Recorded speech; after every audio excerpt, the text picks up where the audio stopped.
Allô?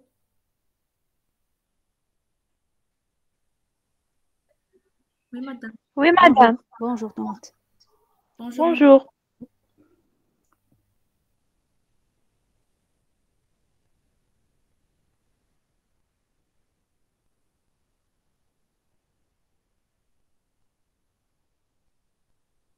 Donc, je peux commencer, c'est bon?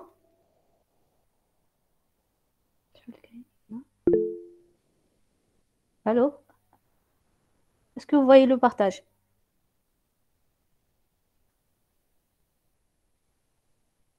Oui, madame. D'accord. Donc, je commence par l'exercice 2.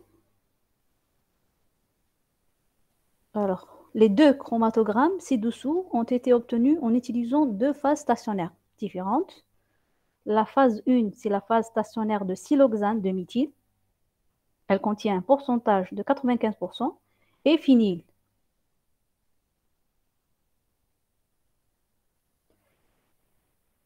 D'accord? Donc, la phase stationnaire, elle est apolaire parce qu'elle contient des groupements apolaires. Adna, le pourcentage qu'on a de méthyle est de 95% et 5% de phényl. Siloxane, elle contient, donc présente une liaison SiO, donc elle est une phase non polaire. Pour la deuxième phase stationnaire, elle est de type carboaxe, donc c'est une molécule, phase stationnaire polaire.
Allô?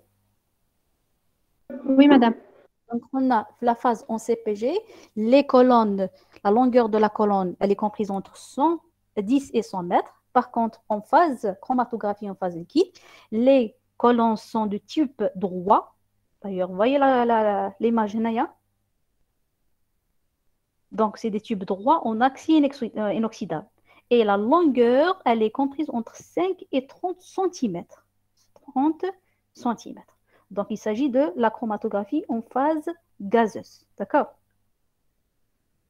Donc, la chromatographie en phase gazeuse est une méthode de séparation.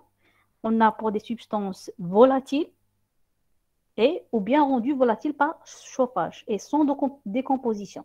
Donc, sans décomposition, c'est-à-dire elles ne se dégradent pas. Et véhiculée par un gaz inerte appelé le gaz vecteur. On a parmi les gaz vecteurs utilisés en CPG, existe l'hydrogène, l'hélium, c'est des gaz inertes, et l'azote. Donc, lorsque la phase stationnaire est liquide, donc le type de chromatographie, c'est la chromatographie gaz et liquide, et le phénomène de séparation, ou bien le phénomène de rétention, c'est le partage.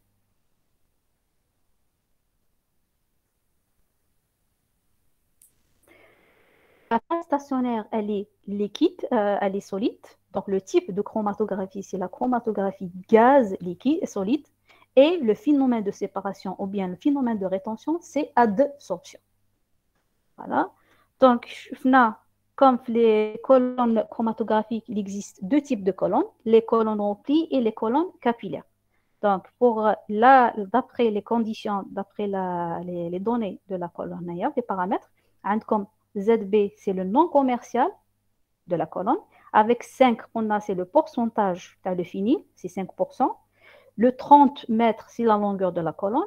Et 0,32 mm, c'est le diamètre de la colonne. Comme le diamètre de la colonne est compris entre 0 et 0,52, donc il s'agit d'une phase, c'est une colonne capillaire. Par contre, lorsque le diamètre est compris entre 1 et 4 mm, là, c'est des colonnes remplies. Les colonnes capillaires sont plus efficaces que les colonnes remplies.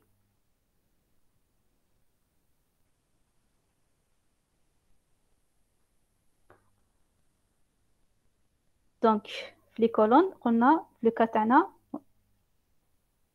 La colonne, c'est une colonne capillaire. Elle contient une phase stationnaire. Elle est soit déposée ou bien greffée sur la paroi interne de la colonne. L'épaisseur, donc 0,25 micromètres, représente l'épaisseur de la phase stationnaire. Donc, je vous la première question. La première question, alors, comparer l'ordre des points d'ébullition et l'ordre d'élition dans le premier chromatogramme. Donc, le premier chromatogramme, on a utilisé une colonne, d'après le premier chromatogramme, il s'agit de la colonne apolaire, ZB5. Donc, c'est une colonne capillaire apolaire, contient 5% de phényl. La première molécule, c'est le pentane. La température d'ébullition, elle est de 35 degrés. La deuxième, c'est le benzène. La troisième, l'heptane. Le quatrième, le toluène. Donc la formule, c'est un benzène groupement CH3. La cinquième molécule, c'est éthylène benzène, donc comme un benzène plus un groupement éthyle. La sixième molécule, c'est le métaxylène. Le métaxylène a deux groupements méthyl, position métaxylène. La septième molécule, c'est la para, donc P, para pour le paraxylène, et l'orthoxylène. Pour la 9, c'est décane, donc c'est 9. Et enfin, 10, c'est dodécane. D'accord? Allô? Oui, madame, on vous entend. D'accord. Donc, on a, d'après la première question, quel est l'ordre? Comparer l'ordre des points d'ébullition et l'ordre d'élition dans le premier chromatogramme. Parce que, qu'est-ce que vous remarquez? Que la température naturelle d'ébullition, les composés sont élevés par ordre de l'ébullition croissante. D'accord?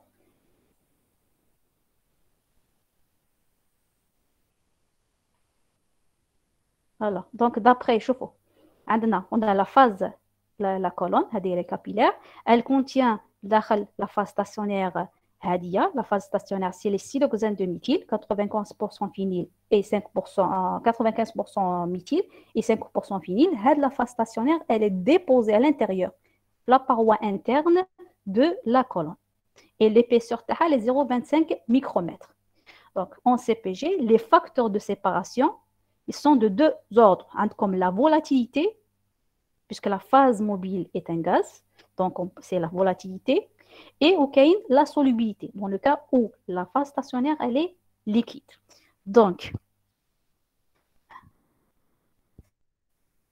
la volatilité, plus une molécule est volatile, c'est-à-dire la température d'ébullition est faible, plus elle est entraînée par le gaz vecteur. Et donc, moins elle est retenue sur la phase stationnaire. Puisqu'elle est moins retenue, son taux de rétention est court. D'accord? Donc, on a comme la solubilité. La solubilité, quand la phase stationnaire, elle est liquide, donc plus les composés, donc l'ordre d'élition, on a la volatilité et la solubilité. Donc, lorsque la température d'ébullition est entre deux solutés est très grande, c'est le composé le plus volatile, d'accord. Par contre, quand la solubilité, la différence de solubilité est faible, la volatilité, c'est-à-dire comme la température d'ébullition serait là, plus les composés, la volatilité est similaire, donc la rétention supérieure est obtenue pour les solidités ayant une polarité similaire à la phase stationnaire. C'est-à-dire, quand la phase stationnaire est apolaire, le composé apolaire est plus retenu par la phase stationnaire. D'accord? Quand la molécule elle est polaire, donc elle est plus retenue par la phase polaire. Donc, nous voyons le cas il vous demande, la question, quelle propriété des composés détermine l'ordre d'élition sur la colonne non polaire? Nous l'ordre déjà d'élition. D'après l'ordre d'élition, le plus volatile sort en premier. Par contre, le dodécane a de la température d'ébullition kbira, donc ils sont en dernier. Donc les composés sont élués par ordre croissant des températures d'ébullition.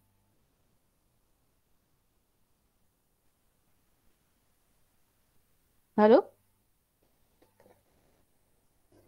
Allô? Oui, madame. Oui. Est-ce que vous avez des questions? Donc, on a sur une colonne, la colonne apolaire, les composés sont élus par ordre croissant des températures d'ébullition. Le pentane, la température d'ébullition la plus basse, 35 degrés, sort en premier, alors que le dodécane, la température d'ébullition, elle est de 216, donc il sort en dernier. Donc, l'ordre des points d'ébullition est le même que l'ordre d'élition. D'accord? Allô? Donc, pour le métaxylène et le paraxylène, je vous d'après le chromatographe. Est-ce que les deux sont séparés? Le métaxylène, je vous le chromatogramme? Donc, je vous le métaxylène et le paraxylène, le 8 et le 7. 7 et le 8. Est-ce qu'ils sont séparés, les deux molécules?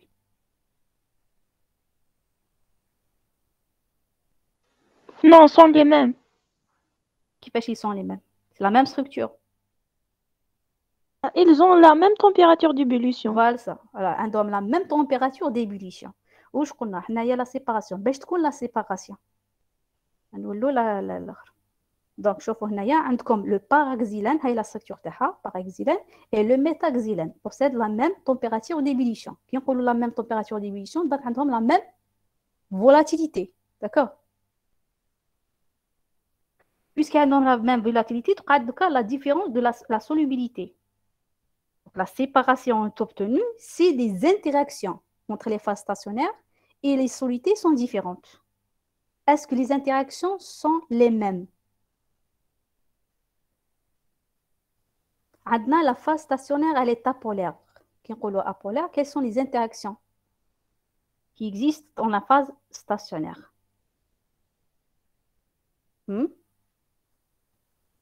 Interaction, une molécule apolaire. Où est-ce comme type d'interaction? Allô?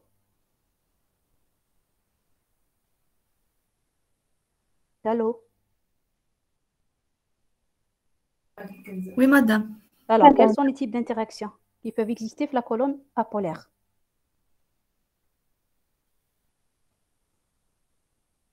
Les interactions de Van der Waals. Une molécule apolaire. Maintenant, c'est les interactions de type de dispersion, London.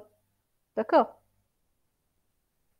Donc, comme les deux molécules présentent les mêmes types d'interactions, donc, les interactions sont, premièrement, les points d'ébullition sont identiques, donc la volatilité est identique, et en même temps, les interactions entre la phase stationnaire et les deux composés sont identiques. D'accord? Donc, elles ont le même temps de rétention.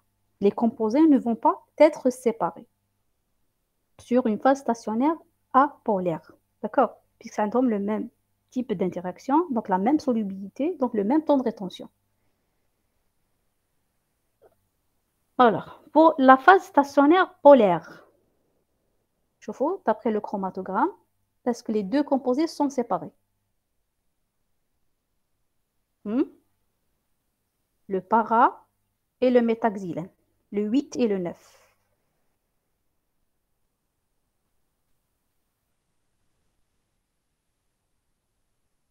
Allô?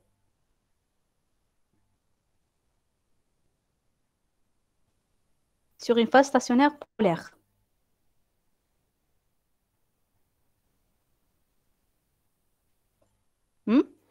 Alors, Oui, d'après le ce sont séparés. Et pourquoi elles sont séparées?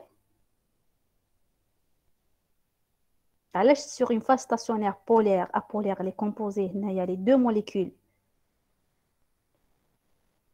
On a un seul pic. Par contre, il y a une séparation.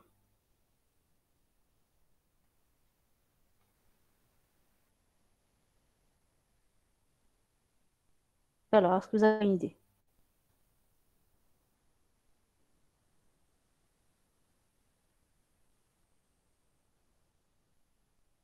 Alors, on a sur une phase stationnaire apolaire, les composés possèdent la même température d'ébullition. Donc, on a la même volatilité. Et d'autre part, la phase stationnaire, elle est apolaire. Donc, le type d'interaction, c'est des interactions de dispersion.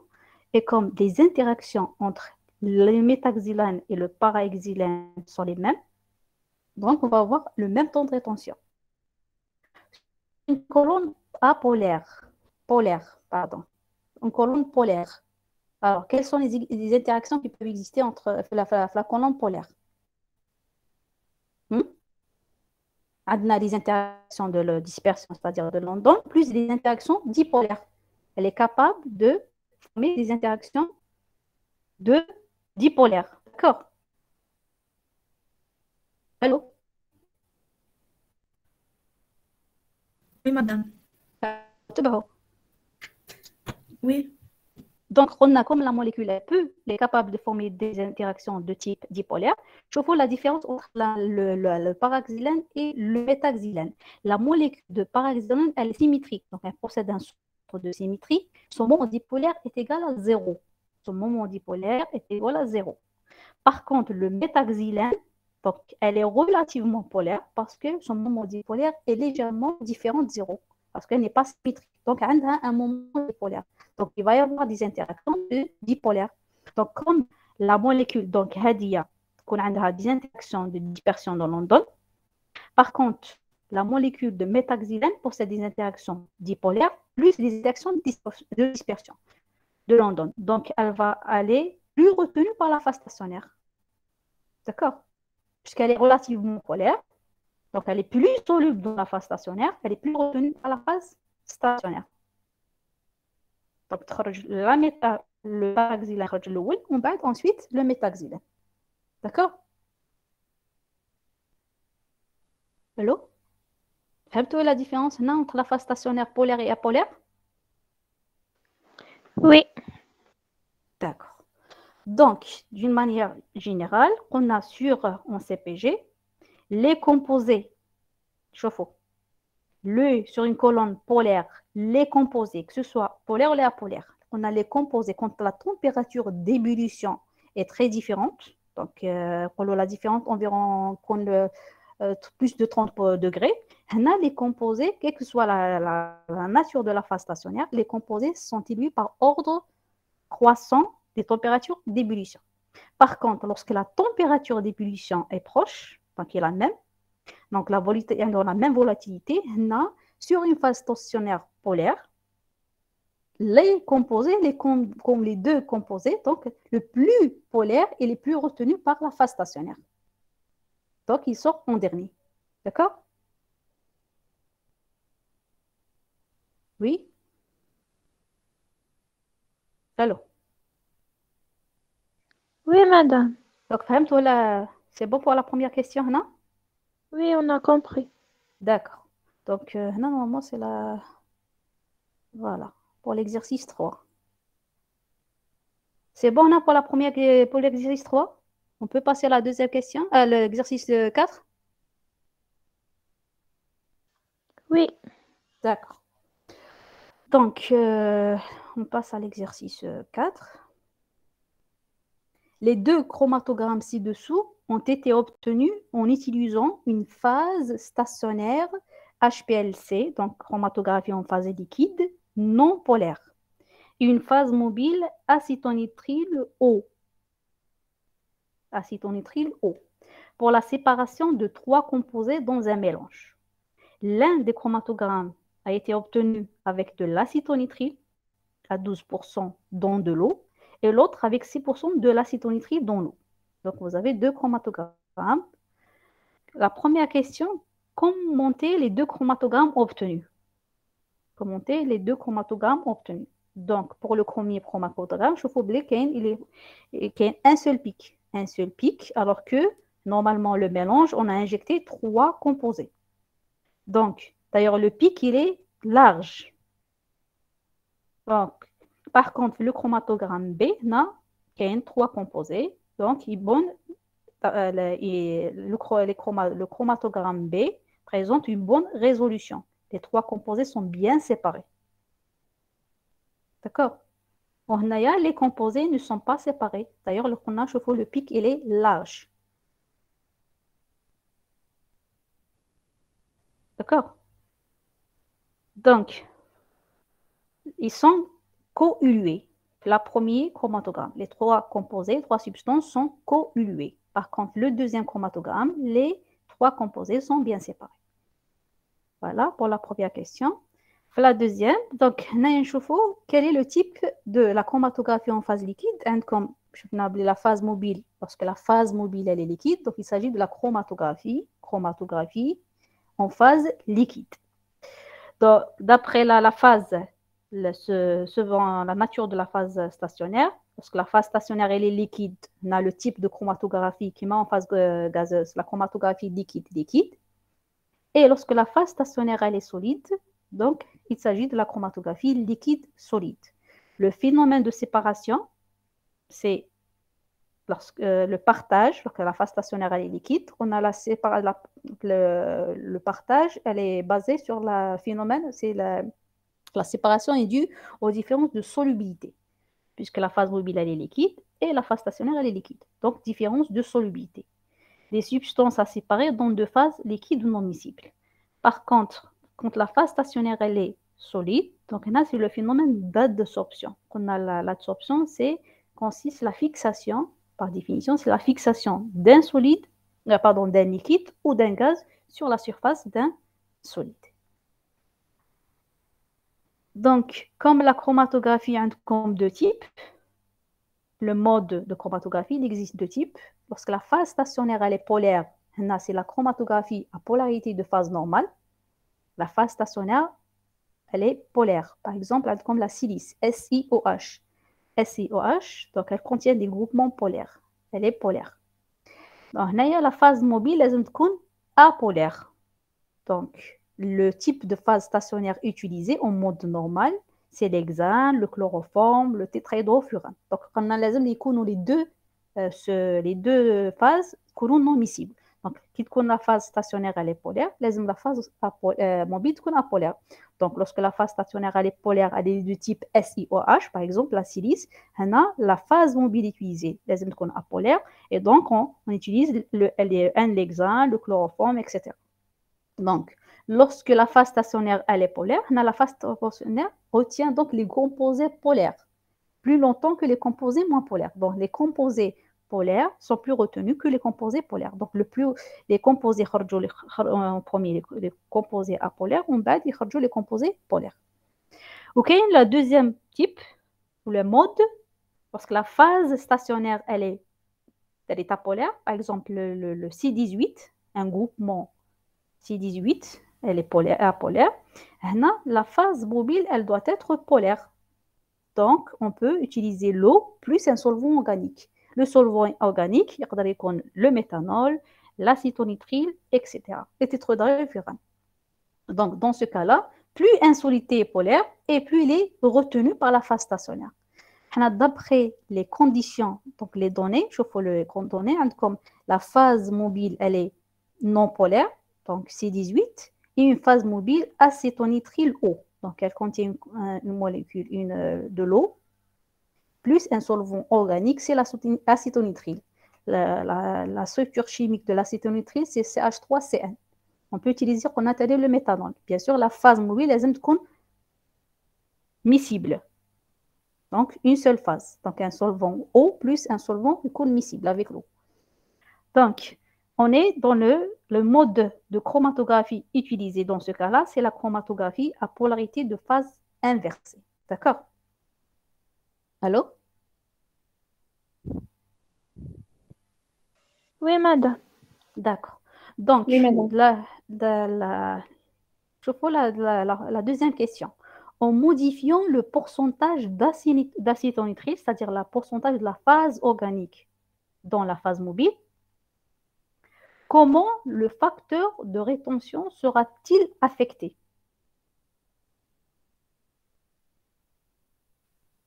Hmm?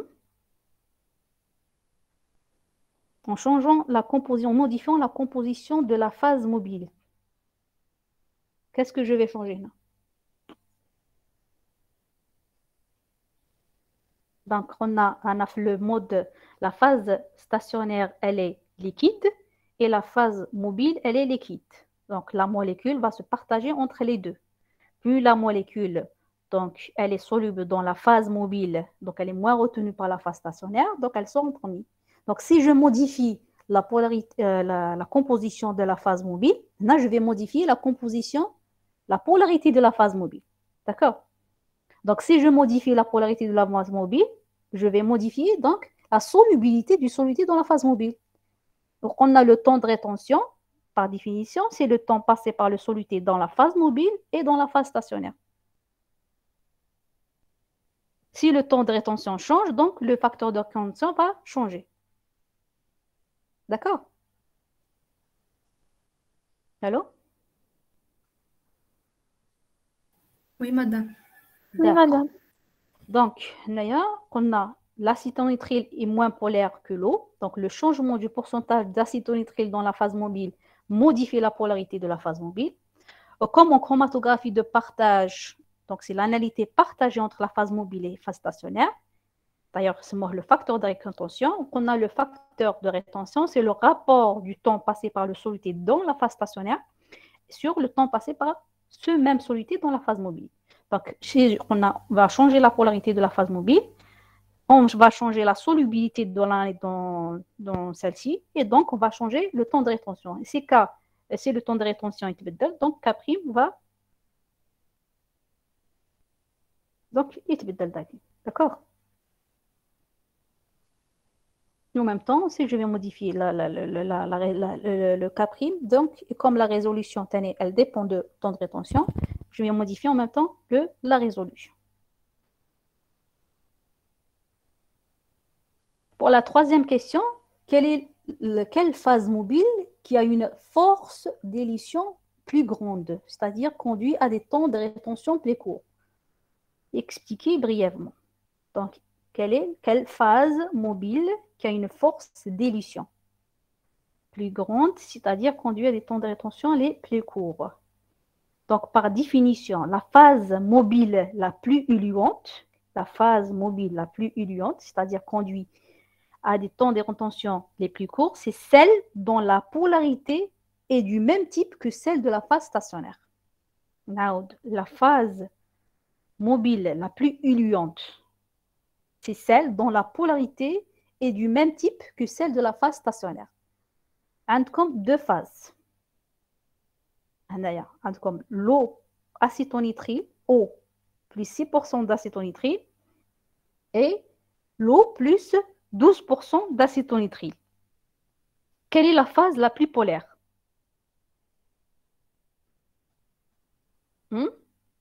Entre eau plus 6% d'acétonitrile ou eau plus 12% d'acétonitrile?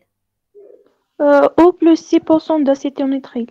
D'accord. Donc, d'ailleurs, le pourcentage d'Alma fait 94%. Donc, elle est plus polaire.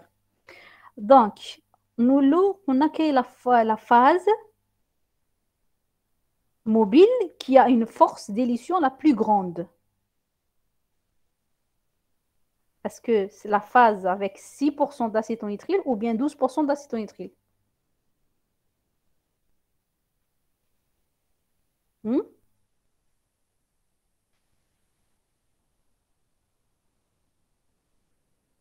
Avec 12%.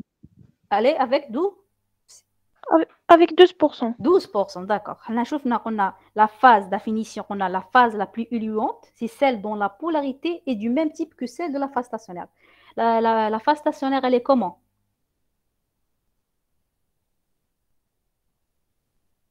La phase stationnaire, elle est كيفاش راهي? Polaire ou la apolaire? Dans ce cas-là, hein, la phase Apolaire. apolaire, voilà. Donc, comme la phase stationnaire, elle est apolaire, donc la phase la plus éluante, c'est la phase la plus apolaire. Donc, comme la phase la plus apolaire, c'est celle qui est composée de 12% d'acétonitrile. D'accord? Donc, elle conduit au temps de rétention les plus courts. Donc, la phase mobile est constituée d'eau plus acétonitrile. L'acétonitrile est moins polaire que l'eau. Donc, tout le monde de la phase organique, je vais modifier la polarité, je vais diminuer la polarité de la phase mobile. Donc, la phase mobile avec 12% d'acétonitrile, c'est-à-dire elle contient un pourcentage de 88% d'eau, elle est moins polaire que la phase mobile avec 6% d'acétonitrile. Donc, la phase mobile d'eau avec 12% d'acétonitrile est la plus forte. D'accord? Donc, elle conduira à des temps de rétention les plus courts. D'ailleurs, en phase inverse, la chromatographie en phase inverse, pour augmenter le temps de rétention, la phase organique ou la phase aqueuse?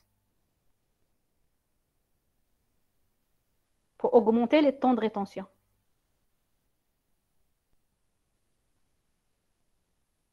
Par exemple, comme le temps de rétention, il y a 3 minutes. On a plus 6 minutes ou 12 minutes. Est-ce qu'on zide la composition de l'eau ou là, enfin, la phase organique ou l'enzide la phase organique?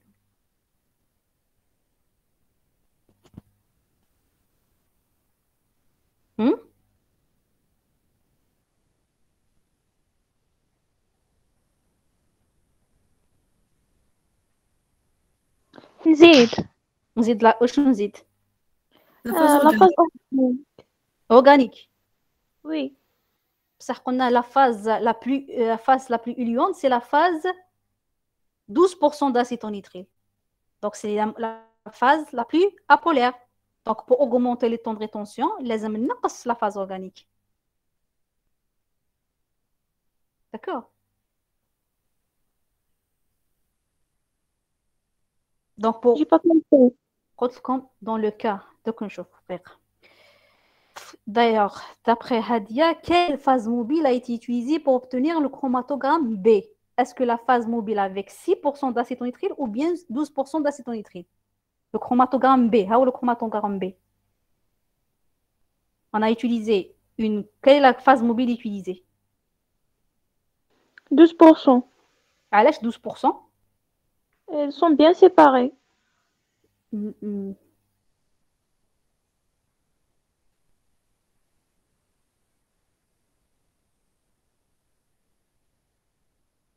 Sont bien séparés. Oui, ils sont bien séparés. بس واش قلنا la force, quelle est la phase la plus éluante? C'est la phase avec 12% d'acétonitrile. Qui est la phase la plus éluante? C'est-à-dire conduit à des temps de rétention les plus courts.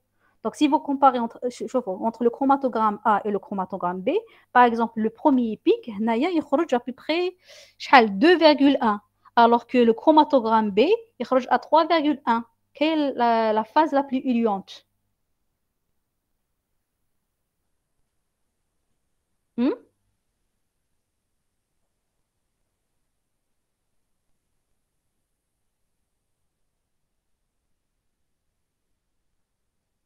نعاودوا بالعقل واش قلنا عندنا deux phases mobiles 6% d'acétonitrile et 12% d'acétonitrile.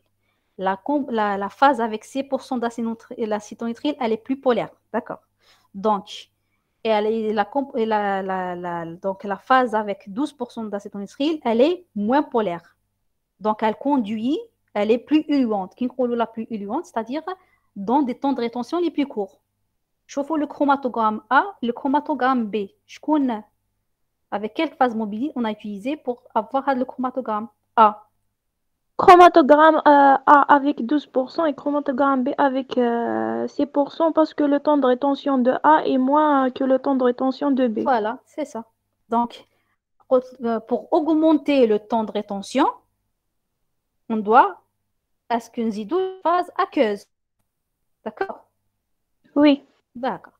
Donc d'ailleurs هنايا le pourcentage d'acétonitrile est 6%, donc la composition تاع الماء est 95%. Pardon, 94. Donc la phase polaire n'a conduit à des temps de rétention.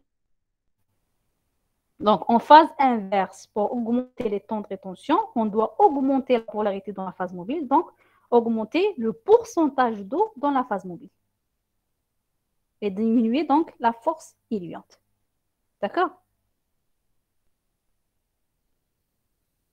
شكون ما فهمش؟ C'est bon? Oui, madame. Oui. D'accord. Donc, je peux passer à la série 4. Donc, c'est l'analyse quantitative. L'exercice 1, on utilise les aires. Les aires, c'est la surface sous la courbe des pics et les réponses du détecteur pour un échantillon analysé par un gaz liquide. Les aires des 5 pics sont données ci-dessous, de même que les facteurs de réponse du détecteur. Que veut dire chromatographie gaz liquide? Donc, gaz liquide, la phase mobile est un gaz. Donc, il s'agit de la chromatographie en phase gazeuse. Et la phase stationnaire, elle est liquide. Et donc, le phénomène de séparation, de rétention, c'est le partage. D'accord? Gaz liquide. La deuxième question, calculer le pourcentage de chaque constituant dans le mélange. Comme un tableau fait la composée, 4 composés, la 5 composés A, B, C, D, E. Comme la deuxième ligne, les aires, donc la surface du pic. La première, 32,5, 20,7 et 60,1 pour le C, 30,2 et 18,3. La réponse du détecteur, c'est K, c'est 0,7, 0,72, 0,75, 0,73 et 0,78. Calculer le pourcentage de chaque constituant dans le mélange. Là, on va utiliser ce qu'on appelle une méthode de normalisation interne. La méthode de normalisation interne, pardon. Elle permet donc de donner le pourcentage d'un composé dans un mélange.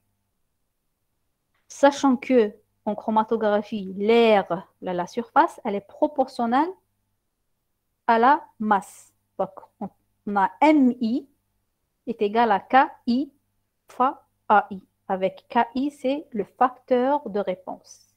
Le KI, il ne dépend que de l'espèce considérée. Pour chaque molécule, on a le KI. Donc, le MI, en chromatographie, l'air, la surface, elle est proportionnelle à la masse ou bien à la concentration. Donc, on peut écrire qu'on a MI est égal à KI fois AI.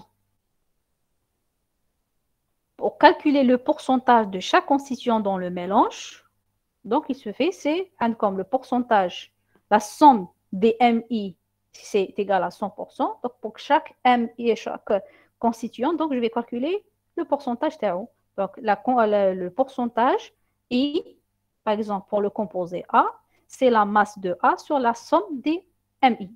D'accord?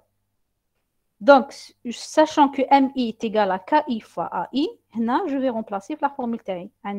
Le pourcentage est égal à KI fois la surface de AI divisé par la somme. Là, c'est la somme, c'est sigma. Sigma, c'est la somme de MI. Donc, je remplace le pourcentage de A. Par exemple, c'est la masse de A sur la masse de A. C'est la somme MA plus MB plus MC plus MD plus ME. Et comme la masse MA est égale à K fois A, je remplace. Pour chaque composé, par exemple pour le composé A, le coefficient de facteur de réponse c'est 0,7 fois la surface 32,5 divisé par la somme 0,7 fois 32,5 plus 0,72 fois 20,7 plus 0,75 fois 60,1 plus 0,73 fois 30,2 et plus 0,78 fois 18,3. Donc, dire la somme, pour le composé A, le pourcentage est égal à 19,11%. D'accord? Allô? Oui, madame, c'est clair. D'accord. Donc là, c'est application directe. Voilà. Donc, on chauffe l'exercice 2. Pour réaliser le dosage d'un conservateur X présent d'un sirop, une solution étalon a été réalisée. Dans un sirop, point. Donc, une solution étalon a été réalisée. Donc, une solution mère, pour préparer la solution étalon, on a préparé une solution mère. En dissolvant 100 mg du conservateur dans 100 ml d'un solvant approprié. D'accord? La concentration de la masse de la solution mère. Donc, on veut préparer une solution étalon diluée. Donc, pour préparer la solution diluée, on prépare d'abord la solution mère. La masse pesée, elle est de 100 mg et le volume, elle est de 100 ml. Je vous la première question. Expliquez comment on préparer une solution phi à 0,01 mg par millilitre par deux dilutions successives en utilisant une fiole de 10 ml.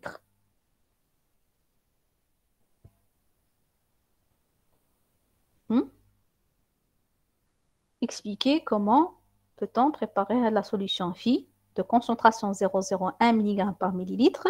D'ailleurs, quel est le facteur de dilution entre la solution à 0,01 mg par millilitre et la première solution? Donc, on doit calculer la concentration de la solution mère. La concentration de la solution mère, par définition, concentration molaire ou massique, concentration de la solution mère, massique, c'est la masse sur le volume. La masse, c'est 100 mg et le volume 100 ml. Donc, la concentration est le 1 mg par millilitre. D'accord? Donc, à partir de la solution mère, comment on peut préparer la solution à 0,0 mg par millilitre? Quel est le facteur de dilution? Quel est le facteur de dilution? Allô?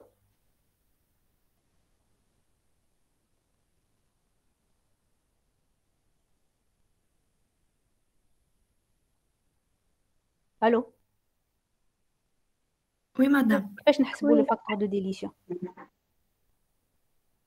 Le facteur de dilution, c'est la concentration de la solution mère divisée par la concentration de la solution phi. D'accord? تلقاوها 100 divisé par 0,01 mg par millilitre. Pardon, 1 divisé par 100, par 0,01. On obtient 100. 100. Donc, elle est 100 fois diluée. D'accord? Donc, هنايا علاش يقول لكم préparer une solution phi.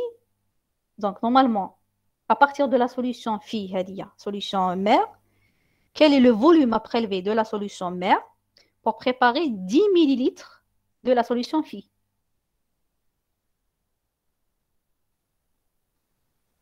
تعرفوا la loi de dilution. شنو هي la loi de dilution? C fois V est égal à C2 fois V2. Voilà. Donc, quel est le volume à prélever de la solution mère pour préparer 10 ml de cette solution phi, sachant que la concentration est de 0,01 mg par millilitre. شحال تلقاو؟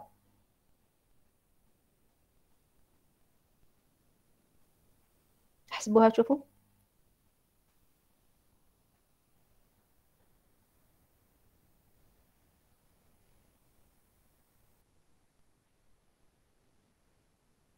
شحال؟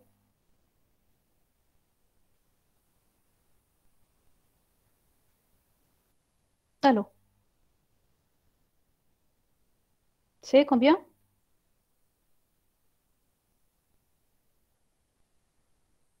Donc, c'est mère, qu'on a c'est 1 mg par millilitre. Le volume, donc c'est le volume à prélever, V, est égal à 0,01 mg par millilitre fois le volume final, c'est 10 millilitres. Donc 0,01 fois 10 divisé par 1. C'est ça la loi de dilution.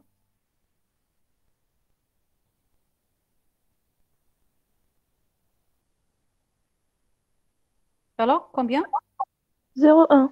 0,1 millilitre. Donc le volume, il est trop faible. D'accord?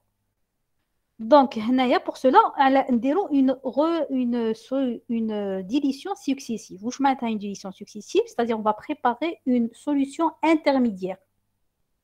Au lieu de préparer une solution de 0,01 mg, on va préparer d'abord une solution de 0,1 mg, 10 fois diluée. D'accord? On va préparer de la solution. À partir de la solution à 0,1 mg, je vais faire une deuxième dilution et préparer la solution à 0,01 mg par millilitre. D'accord? Est-ce que vous tout? Oui. Voilà. Donc, comme le volume est trop faible, on va préparer une solution diluée à 0,1 mg, ici la solution intermédiaire, 0,1 mg, pour préparer une solution à 0,1 mg, sachant que le volume final il est de 10 millilitres. Donc, quel est le volume à prélever de la solution mère pour préparer 10 millilitres de solution à 0 mg par millilitre? On a la loi de dilution. Concentration de la solution mère, elle est de 1 mg par millilitre. Le volume mère, c'est que le volume donc la concentration phi, c'est entre parenthèses 1, donc la solution phi 1, c'est la solution intermédiaire, c'est 0,1 mg par millilitre, et le volume final, 10 millilitres. Donc 0,1 fois 10 divisé par 1, donc 1 millilitre. Donc je vais prélever 1 millilitre de la solution mère, dire une fiole de 10 et compléter à 10 avec de l'eau distillée. Voilà, avec le même solvant. D'accord? Donc, ensuite, pour la deuxième dilution, la deuxième solution, je vais prélever, donc, je vais tenir la même chose, calculer le volume à prélever de cette solution, 0,1 mg à partir de la solution phi 1. V phi 1, c'est la concentration phi 2, c'est 0,01 mg par millilitre, fois le volume, c'est 10, divisé par 0,1, donc 1 millilitre. D'accord? Donc, il y a là les dilutions successives. On prépare une concentration, une solution à 0,1 et ensuite, à partir de la solution à 0,1, on prépare la deuxième solution à 0,01. D'accord? Allô? Oui. D'accord. فهمتوا هنا la partie هذه كيفاش نديروا la préparation. Oui, on a compris. D'accord. Donc, voilà, je passe à la deuxième question. L'analyse de 20 microlitres. Donc, c'est le volume injecté. C'est 20 microlitres. De cette solution, donne une aire, donc une surface du pic de 1932 UA, c'est unité arbitraire, 1932. Là, c'est la préparation de la solution témoin. Pour la préparation de la solution échantillon, c'est-à-dire le médicament Tana, on a pesé 2,5 g d'inséro dans une fiole jaugée. On a complété à 50 ml avec le même solvant. Et on va injecter le même volume, c'est 20 microlitres, de cette solution dans les mêmes conditions opératoires. Qui ont les mêmes conditions opératoires, c'est-à-dire la même phase mobile et la même phase stationnaire. D'accord? Donc, la surface de la solution essai, ou la solution analysée, elle est de 1898. UA, c'est unité arbitraire. La deuxième question, quelle est la méthode de dosage utilisée? Quelle est la méthode de dosage utilisée? Justifiez le choix de cette méthode. Alors, quelle est la méthode de dosage?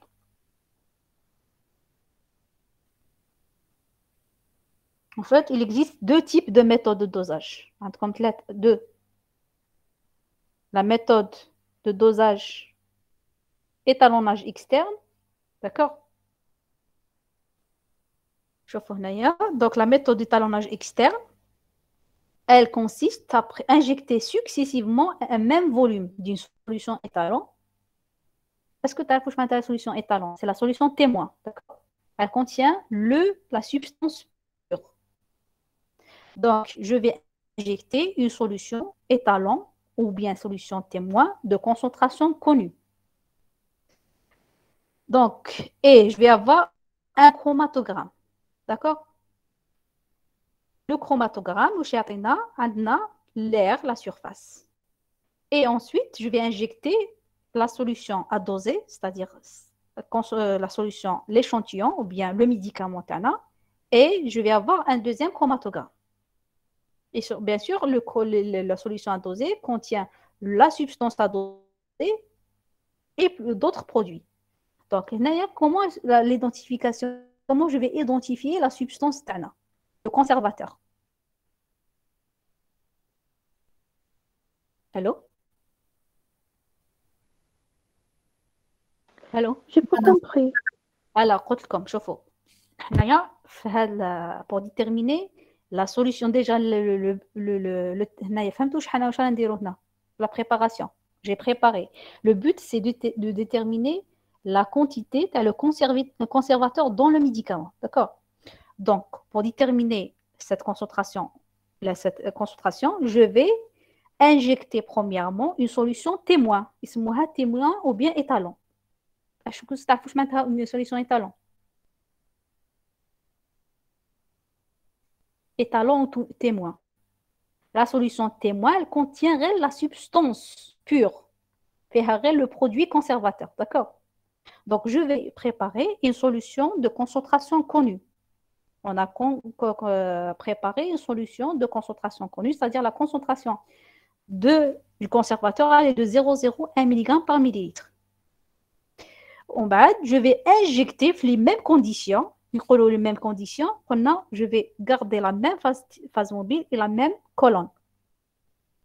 Je vais injecter 20 microlitres de la solution à doser, c'est-à-dire le médicament, nous le médicament Alors, je vois la préparation. Pour la préparation, on a pesé 2,5 g d'un sirop et complété à 50 avec le même solvant. Et je vais injecter de la solution à analyser. Je vais avoir un deuxième chromatogramme. D'accord? Donc, sachant si le produit, le médicament, il y a le conservateur et d'autres produits. Comment se fait le pic le conservateur?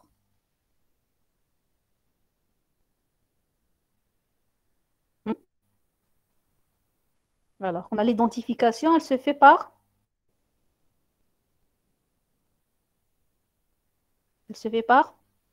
le temps de rétention. Donc, on a injecté la solution, le produit terri, donc la solution étalon, et qu'on a un temps de rétention. Et comme c'est la même molécule, le chromatogramme de la solution à doser, on va avoir le même temps de rétention. Donc, l'identification se fait par le temps de rétention. D'accord? Par exemple, on a à 5 minutes, on a la solution à doser, il a 5 minutes, puisque c'est la même molécule.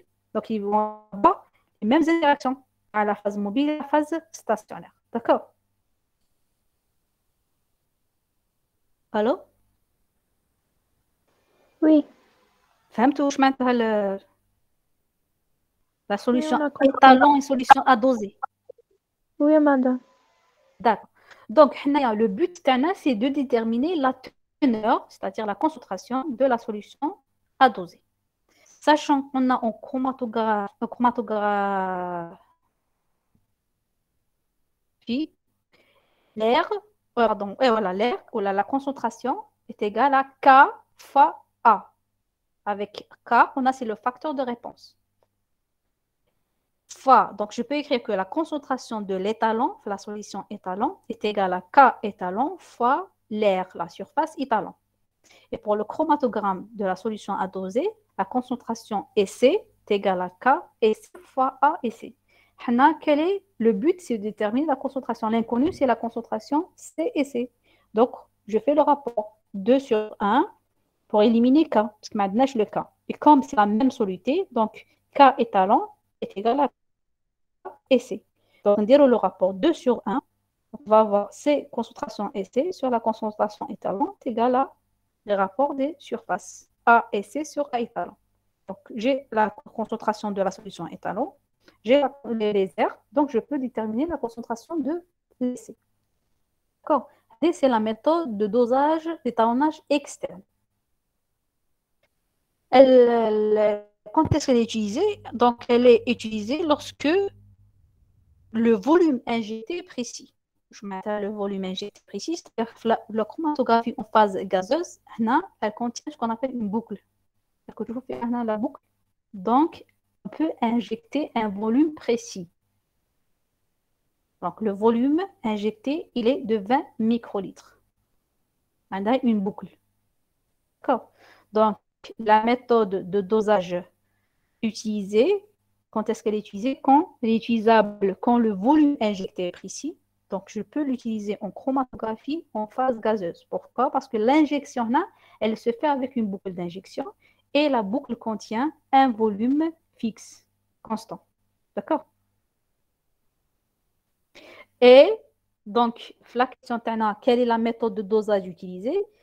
La méthode de dosage utilisée est la méthode d'étalonnage externe, car le volume injecté est précis. On est en chromatographie en phase liquide. Et surtout, quelle est la deuxième étape? C'est une étape d'extraction dans la préparation de l'échantillon. D'accord? Allô? Oui. Voilà. Donc, la deuxième question, troisième, déterminer la teneur. La teneur en conservateur exprimée en ppm. La teneur exprimée en ppm. ppm, c'est partie par million.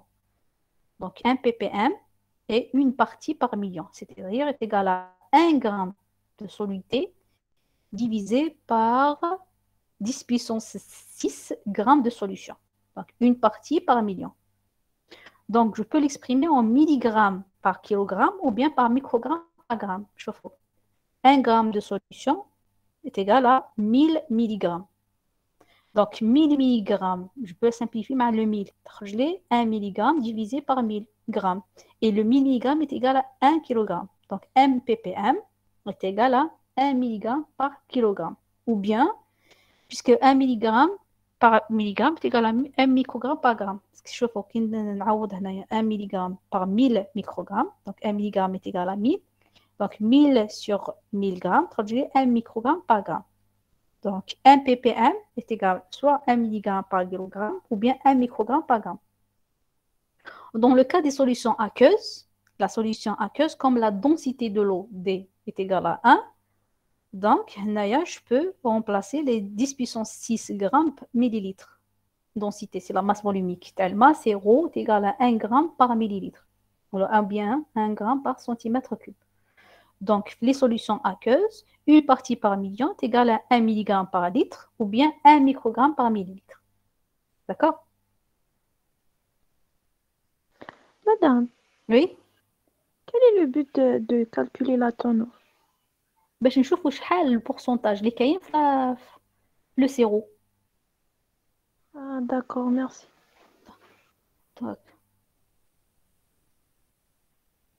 Donc, on peut l'exprimer soit en ppm ou bien en milligrammes par sirop, par 100 ml de sirop. Donc, c'est une teneur tannée. D'accord? Donc, on a déterminer, exprimer en ppm. Il y par exemple, exprimer en grammes par 100 ml de sirop. C'est une teneur. D'accord? Donc, on a le ppm donc, est égal à soit 1 mg par kilogramme ou bien 1 microgramme par gramme. Et dans les solutions aqueuses, 1 ppm, c'est 1 mg par litre ou bien 1 microgramme par millilitre. Voilà. Donc, la teneur, par définition, en ppm, c'est la masse de X, tu as le conservateur exprimé en grammes, sur la masse de l'échantillon en kilogrammes. Ou bien la masse de X en microgrammes, puisque là, c'est des solides, en microgrammes, sur la masse de l'échantillon en grammes. Est-ce que je connais la masse de l'échantillon? La masse de X. La masse? Hmm? On a pour calculer la teneur, c'est la masse de X en grammes, le conservateur, le médicament, donc en grammes, divisé par la masse de l'échantillon. Est-ce qu'elle a la masse de l'échantillon? Quelle est la masse? D'après l'énoncé. Quelle est la masse de l'échantillon? La masse de le sirop. 2,5. Voilà, donc on a 2,5. Et la masse du sirop, du conservateur? On a la masse. Non. Donc,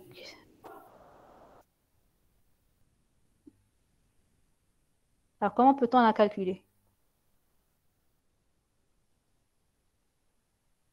D'après la loi, chauffe-eau. Là, on a préparé une solution de concentration connue. Donc, j'ai la concentration de la solution témoin. Donc, à partir de cette formule, je peux calculer la concentration de la solution essai. D'accord? La solution de l'air, la concentration qu'on a, la concentration de la solution essai, c'est la surface de la solution essai divisée par la surface de l'étalon par la concentration de la solution étalon. Quelle est la surface de la solution essai?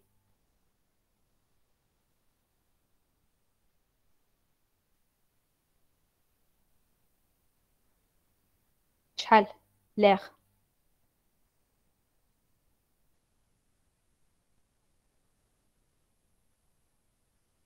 Hmm?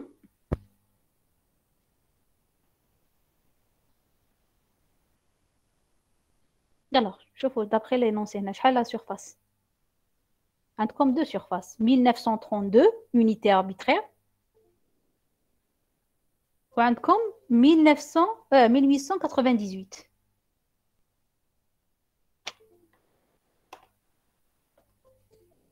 Allô? شحال la Oui, surface? madame. Alors, quelle est la surface de la solution essai?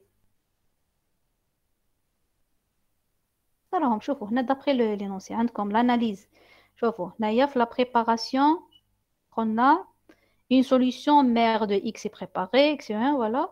Et on va ensuite l'analyse de 20 microlitres de cette solution, c'est-à-dire la solution à 0,1 mg par millilitre, donne une aire du pic de 1932. C'est la surface terme 1932. Est-ce que c'est la surface de la solution témoin ou bien la surface de la solution essai?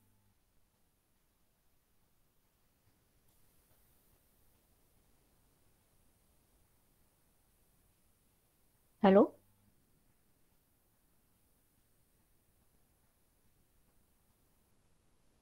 Alors, termine de la surface. On a préparé une solution hein? Solution témoin de concentration 0,01 mg par millilitre. Pour réaliser le dosage d'un conservateur, une solution étalon a été réalisée. D'accord? Donc, on a préparé une solution phi de 0,1 mg par millilitre. Et ensuite, l'air de cette solution, on a injecté 20 microlitres, dans une surface, une aire de 1932. Donc, la surface تعمل 1932. La solution ici. Solution essai. Non, c'est la solution témoin. C'est la solution témoin. Parce que on a préparé on a une solution mère, une solution témoin, on a la concentration terre. On l'a préparée d'ailleurs. On a préparé la solution, elle est de 0, la concentration terre est de 0,01 mg par millilitre. Et ensuite, on a injecté 20 microlitres de cette solution. Donc, c'est la solution témoin, étalon. D'accord? Ensuite, la suite, c'est le paragraphe. Pour la préparation de la solution échantillon, c'est la concentration. On a pesé 2,5 g d'un sirop. Donc, le sirop contient le conservateur. Et on a injecté la solution à analyser. Donc, on veut déterminer la concentration le conservateur dans ce sirop. D'accord? Donc, la première, la solution étalon, 1932. Et ensuite, pour la solution analysée, elle est de 1898. D'accord? فهمتوا ولا لا؟ Oui, madame. D'accord. Donc, on a pour déterminer la concentration de la solution inconnue dans l'échantillon, on a fait le rapport, le RENAB et la formule. La concentration de la solution essai est égale l'air de la solution essai, c'est sur l'air de la solution étalon fois la concentration étalon. L'air de la solution essai, donc, l'air, c'est 1898. Voilà, on en a fait le rapport. Donc, la concentration de la solution essai est égale à essai sur la concentration l'air de la solution témoin fois X témoin, sachant que la concentration de la solution étalon, c'est 0,01 mg par millilitre. Et donc, fois la concentration de la solution essai, c'est 9,83 par 10 puissance moins 3 mg par millilitre. J'ai la concentration de la solution essai. Est-ce que je peux calculer la masse de la solution essai? Parce que la teneur, on sait la masse de X. Maintenant, on a calculé la concentration de X.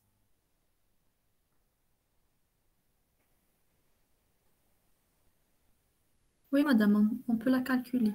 Dans X, on a la concentration, c'est concentration massique. C'est M sur V.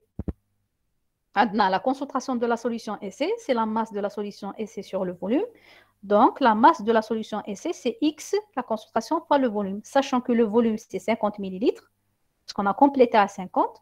Donc, milligrammes par millilitre, la concentration, elle est l'unité de milligrammes par millilitre, fois 50. Ce n'est pas la peine de multiplier par 10 puissance moins 3, parce que l'unité, c'est milligrammes par millilitre. La masse obtenue, elle est de 0,4912, donc 4912 milligrammes. Maintenant, donc, j'ai la masse, je peux calculer la teneur. La teneur, c'est la masse de X en grammes divisé par la masse de l'échantillon en kilogrammes. C'est 0,409 mg divisé par la masse de l'échantillon, elle est de 2,5 g, donc en kilogrammes fois 10 puissance moins 3. Donc la teneur calculée, obtenue, elle est de 196,48 ppm. D'accord?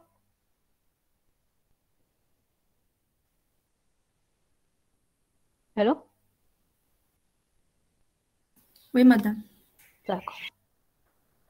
Donc voilà pour l'exercice 2. On a l'exercice 3. Donc là, on a la méthode utilisée, c'est la méthode d'étalonnage externe, l'exercice 2. Pourquoi? Parce que le volume injecté est précis. On a utilisé la chromatographie en phase liquide. La chromatographie en phase liquide contient, le système d'injection contient une boucle. Donc une boucle fait un volume précis. Donc je peux utiliser la méthode d'étalonnage externe. Comme une méthode de préparation, donc une méthode d'extraction, donc la méthode utilisée, c'est la méthode d'étalonnage externe. Il y a une deuxième méthode de dosage. On se propose d'analyser une urine contenant de l'amphétamine par CPG. Donc la méthode, la technique, c'est la CPG. Chromatographie en phase gazeuse. On prélève 10 ml d'urine, on extrait. Donc là, on fait une extraction par 10 ml de dichlorométhane.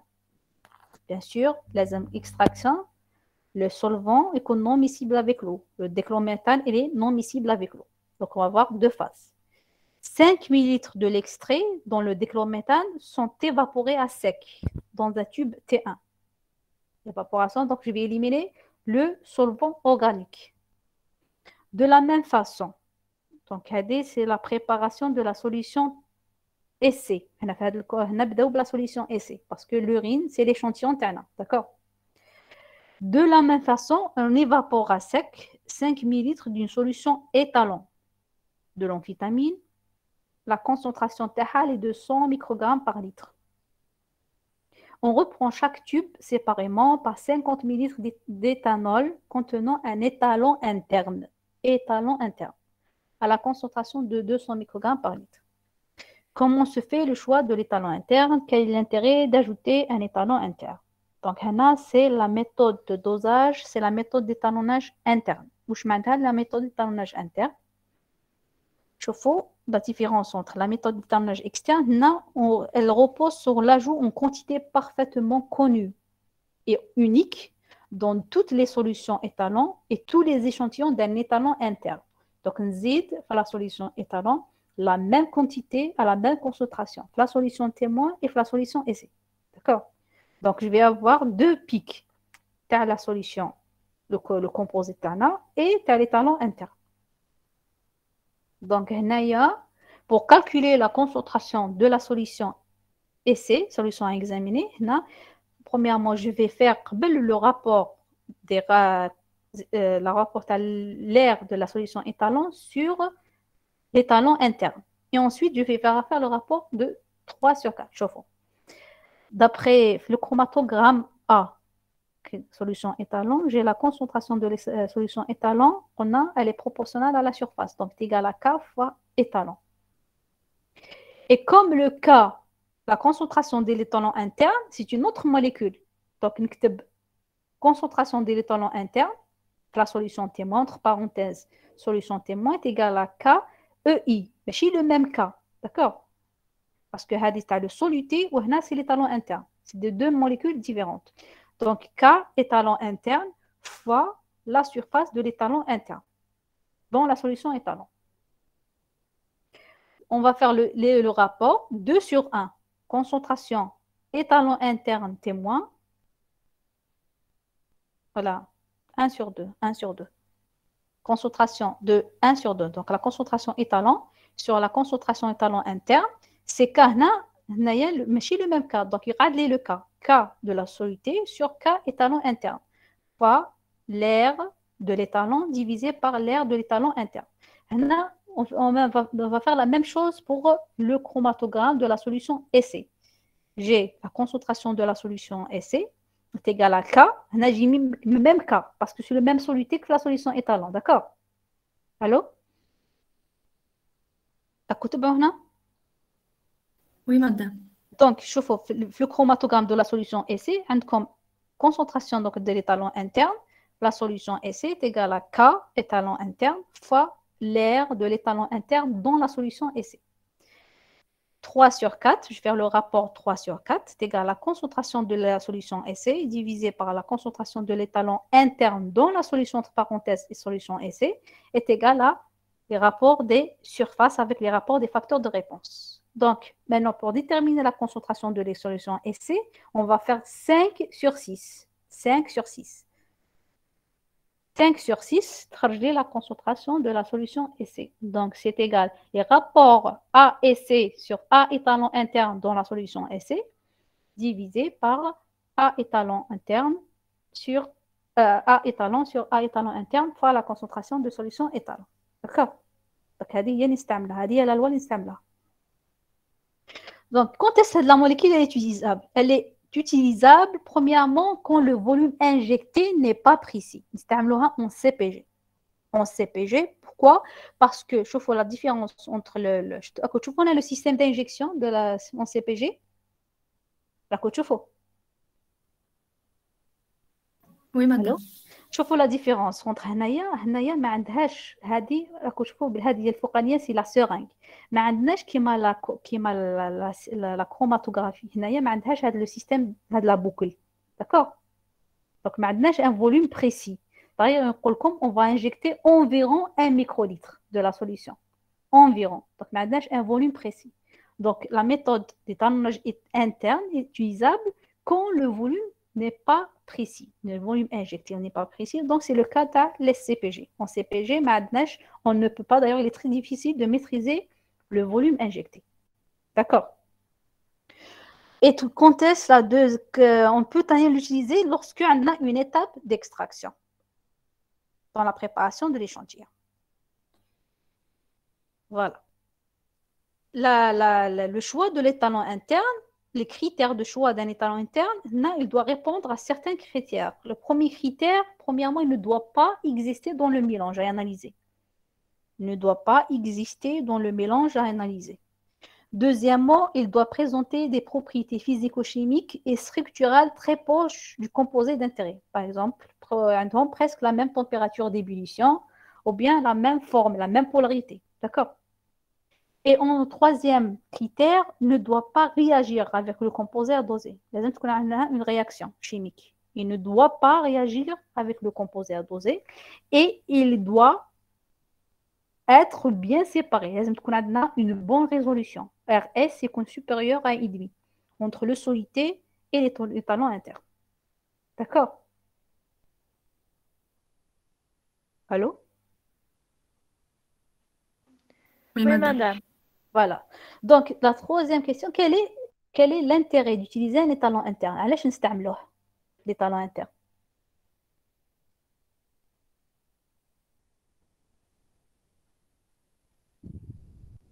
Hmm?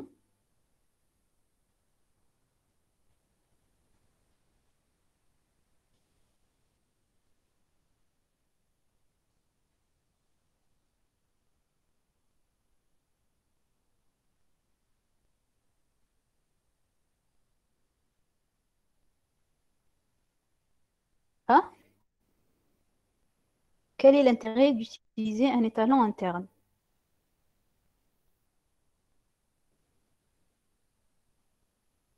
Hmm? En fait, on a pour éviter les erreurs commises sur le volume. C'est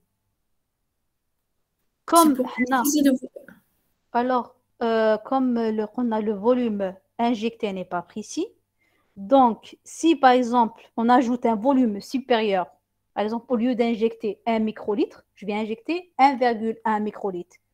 Comme donc l'air du pic du soluté va augmenter, d'accord? Et en même temps, l'air de l'étalon interne va également augmenter. Et comme c'est un rapport, on a le rapport est constant. فهمتوا؟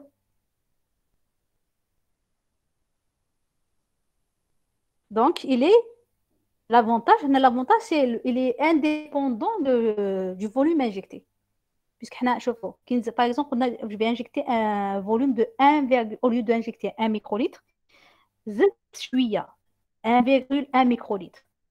Comme le volume هذاك l'air يزيد ou même temps l'air تاع l'étalon interne يزيد. Comme si le rapport, le rapport, donc le rapport est constant. D'accord? C'est la même quantité اللي تزيد في l'étalon في le soluté اللي تزيد في l'étalon interne. كي ندير le rapport هذاك le rapport يقعد constant. D'accord? Allô? Oui, madame. Allô? فهمتوا؟ Quand on utilise une extraction, par exemple, extraction liquide, d'ailleurs, كل ما تكون une extraction, une extraction, il y a des pertes. Par exemple, pour récupérer la phase organique, surtout quand on fait plusieurs extractions successives. Donc, il y a toujours une perte. Mais comme أنا زدت l'étalon interne, هذيك la perte اللي تكون في l'étalon في le soluté تكون ثاني في l'étalon interne. Ou comme si le rapport, il y aura toujours le rapport constant. Donc, le but, l'intérêt, de- d'éviter les erreurs commises sur le volume et en même temps d'éviter les variations liées aux étapes d'extraction. D'accord? On a fait tout l'intérêt? Donc, on l'utilise. Donc, c'est comme si Oui, on récupère les pertes. voilà. ماشي voilà, on récupère. même تكون زيادة قلنا ولا يكون نقصان تكون في لا موليكول وميم طون تكون في لي طالون انترن باسكو راهي هذاك لي طالون انترن راهو في لا سوليسيون في لا ميم سوليسيون دونك كوم سي لو رابور يقعد هذاك لو رابور كونستون داكور D'accord, madame. فوالا دونك قلنا وقتاش نستعملوه اون سي بي جي باسكو لو فوليوم ني با بريسي وكي تكون عندكم اون اكستراكسيون فوالا دونك la dernière question calculer. Là, on va calculer, en tout cas, quelle est la question. On se propose d'analyser une urine, voilà, de la même façon. La question, c'est calculer la masse de l'amphétamine dans les urines, en sachant que le rendement de l'extraction par le dichlorométhane est de 95% dans les conditions utilisées. Donc, la préparation elle est un peu compliquée, mais je vous بالعقل. شوفوا هنايا comme on a la solution témoin, 5 ml d'une solution de l'amphétamine à 100 microgrammes par litre. Dans la solution, évaporation à sec. Donc, on obtient le produit et on ajoute l'étalon interne, 50 microlitres d'étalon interne. Avec les données, la surface de la solution témoin, elle est de 3000 et celle de l'étalon interne, elle est de 3750. C'est-à-dire la préparation de la solution témoin. La solution essai, on a pris 10 ml d'urine, d'accord? On a fait une extraction liquide avec le dichlorométhane. On a récupéré la phase organique. Mais la totalité, 5 ml de l'extrait. C'est-à-dire parce qu'on a utilisé 10 ml de dichlorométhane. Donc, on a les 5 ml de dichlorométhane, évaporation à sec, et on bat l'étalon interne, 50 microlitres d'étalon interne. Et les surfaces de C, c'est 2000, l'étalon interne, c'est 2500. Quelle est la masse de l'amphétamine dans les urines? Quelle est la masse lirahi de l'amphétamine dans la solution aqueuse? Donc, on a la loi, la concentration de la solution essai, c'est les rapports des airs, essai sur l'étalon interne, divisé par témoin sur l'étalon interne. Alors, comme la concentration, bien sûr, de l'étalon interne, la solution témoin et la solution essai est la même, 200 microgrammes par millilitre, 200 microgrammes par litre. Donc, Naya, la concentration que la formule finale, d'accord? C'est la même concentration. Donc, la concentration, pour calculer la concentration de la solution essai, on doit d'abord calculer la concentration de la solution de l'amphétamine dans la solution témoin. La concentration de l'amphétamine dans la solution témoin. Alors, je vois là le schéma. Une solution étalon de l'amphétamine à 100 microgrammes par litre. Est-ce que la solution de concentration injectée est à 100 microgrammes par litre? تبدلت la concentration ou la قعدت la même? 5 millilitres, on a l'évaporation à sec. Et ensuite, on a 50 microlitres de terre. Donc, quelle est la concentration de la solution témoin?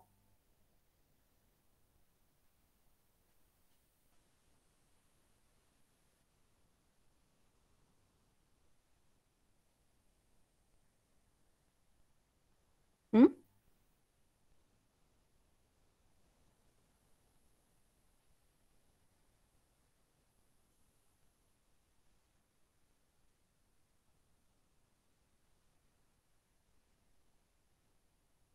Cent cinquante. La concentration de la solution témoin, c'est qui fait 150.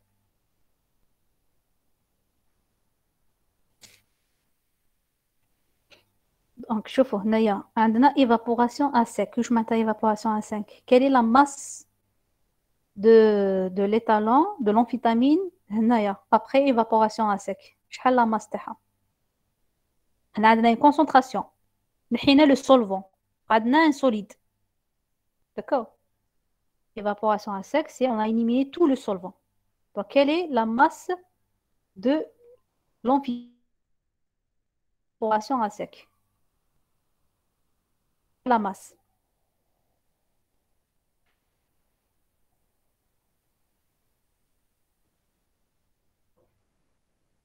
Concentration, c'est masse sur le volume. Donc, la masse, c'est la concentration fois le volume.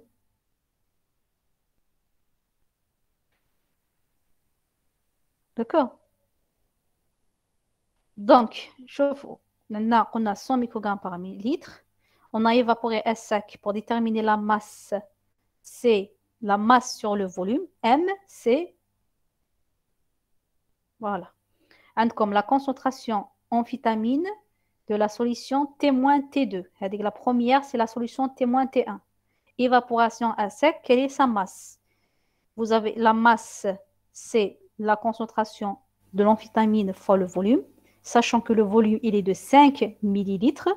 Et comme la concentration, elle est exprimée en microgrammes par litre, donc je multiplie par 10 puissance moins 3. Donc la masse de l'amphétamine dans la solution T2, elle est de 0,5 microgrammes. Quelle est la concentration finale? Solution injectée, zidna 50 microlitres de l'étalon interne. Donc la concentration, c'est 0,5 microgrammes divisé par 50 microlitres. Donc la concentration de la solution injectée, la solution T-T2, c'est 0,01 microgramme par microlitre. D'accord? Allô? Oui, madame. D'accord. Donc là, j'ai la concentration, de la solution T-T2, je peux calculer la concentration de la solution essai. On a les surfaces. La surface de la solution essai, elle est de 2000. La surface de l'étalon interne dans la solution essai, c'est 2500, tube 1. Ensuite, divisé par la surface de la solution témoin, c'est 3000. Divisé par la surface de l'étalon interne, c'est 3750. Fois la concentration calculée, c'est 0,01. Donc, le résultat, il est de 0,01 microgramme par microlitre. Le rapport est égal à 1. Donc, la concentration de la solution témoin. 0,01 microgramme par litre.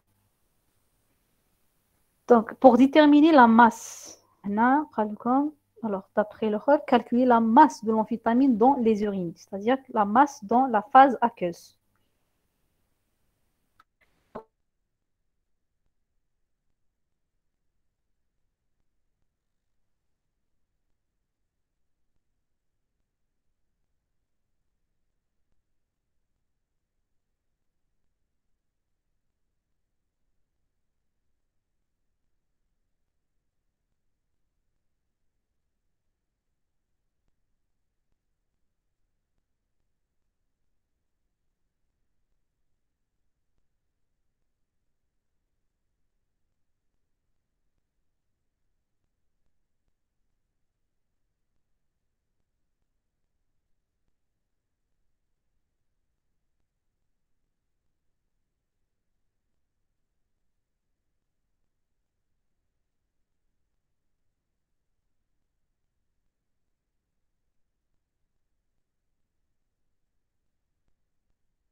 Allô? Oui, madame.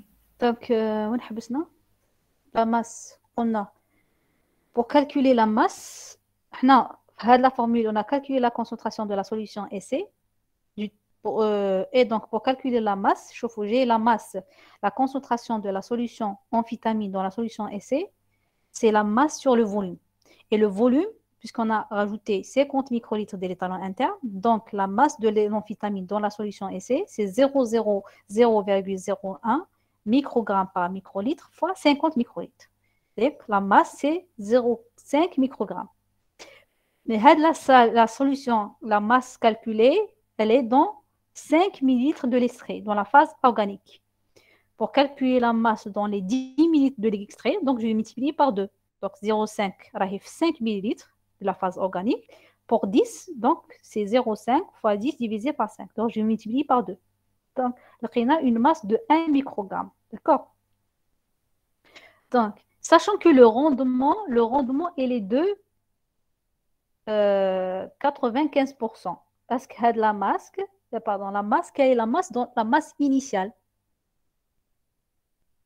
Dans la phase aqueuse, c'est-à-dire l'urine. Est-ce que c'est 1 microgramme?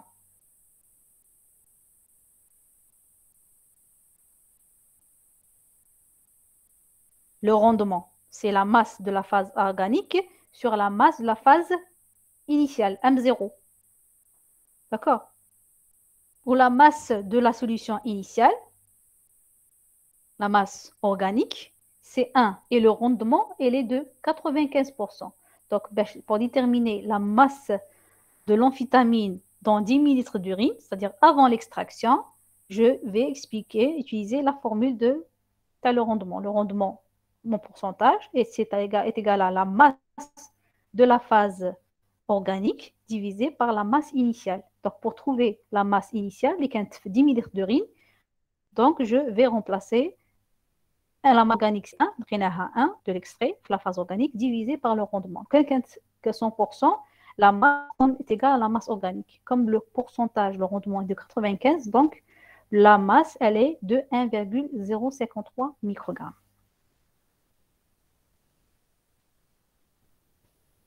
Allô? Oui, madame. C'est pas tout chouïa là. Oui, c'est clair. Oui, madame. D'accord, voilà. Est-ce que comme d'autres questions?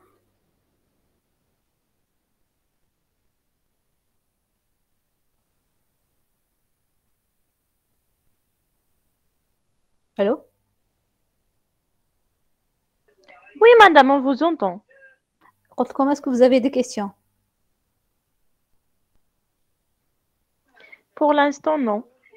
D'accord. Pour tout le monde? Oui, madame. D'accord. Donc là, j'ai rajouté un autre exercice. Enfin, essayez de le faire. D'accord? C'est comme l'énoncé avec le corrigé. D'accord? D'accord, madame. Donc, je vais vous envoyer le fichier. Voilà. Et donc, bonnes vacances. Merci, madame, également. Merci. Merci, madame, également. Au revoir.